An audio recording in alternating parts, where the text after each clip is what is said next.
چنانچہ نبی علیہ السلام ایک مرتبہ سفر میں تھے، ایک جگہ پڑاؤ ڈالا تو آپ صلی اللہ علیہ وسلم نے فرمایا کہ بھئی سب لوگ تھکے ہوئے ہیں، سو جائیں، مگر دو بندے ہوں جو پہرا دیں، ایسا نہ ہو کہ دشمن شب خون مارے اور ہمارا نقصان ہو جائے۔ تو دو صحابی تھے، وہ تیار ہو گئے، اب سارا مجمع سو گیا، یہ دونوں جاگ رہے تھے۔ انہوں نے آپس میں بات کی کہ بھائی ہم دونوں جاگ رہے ہیں تو ایسا نہ ہو کہ ہم دونوں کو نیند آ جائے اور جو ہمارے ذمے کام ہے اس میں نقص واقع ہو جائے، تو بہتر یہ ہے کہ ایک بندہ سو جائے، ایک جاگتا رہے،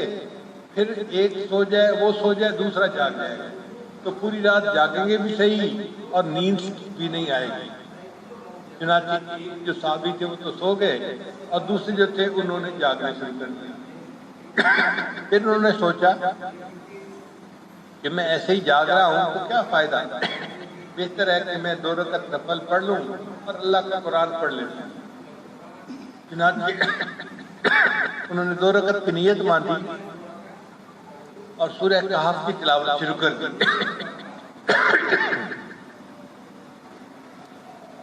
اب وہ سورہ کہف پڑھ رہے تھے،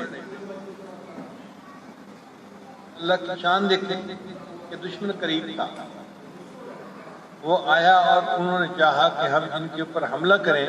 اور سوئے ہوئے کو ہم قتل کر دیں، مگر ان کو محسوس ہوا، کچھ آواز محسوس ہوتی ہے اور ایک چٹان کے اوپر ایسے لگتا ہے جیسے کوئی مینارہ سا کھڑا ہے، اندھیرے کی وجہ سے یہ نہیں پتہ چل رہا تھا کہ یہ کوئی بندہ ہے یا کوئی اور چیز ہے، درخت ہے۔ انہوں نے کہا کہ اب کیا کریں، دونوں نے آپس میں مشورہ کیا دشمنوں نے کہ تیر مار کے دیکھتے ہیں، اگر تو بندہ ہوا تو حرکت کرے گا اور اگر درخت ہوا تو حرکت نہیں کرے گا۔ چنانچہ انہوں نے اندھیرے میں تیر مارا، اللہ کی شان دیکھیں کہ وہ تیر اس صحابی کو جسم میں لگا اور خون بہنے لگا، کانٹا چبھے تو خون بہتا ہے، تیر تو بہت گہرا لگتا ہے اور بہت زیادہ خون بہتا ہے، اور اس زمانے میں ابھی خون کے بہنے سے وضو ٹوٹنے کا مسئلہ واضح نہیں ہوا تھا، تو وہ صحابی قرآن پڑھتے رہے۔ تھوڑی دیر کے بعد دشمن نے دوسرا تیر مارا، وہ بھی ان کو لگا اور دوسری جگہ سے بھی خون بہنا شروع ہو گیا، وہ پھر بھی قرآن پڑھتے رہے۔ تھوڑی دیر بعد خیال آیا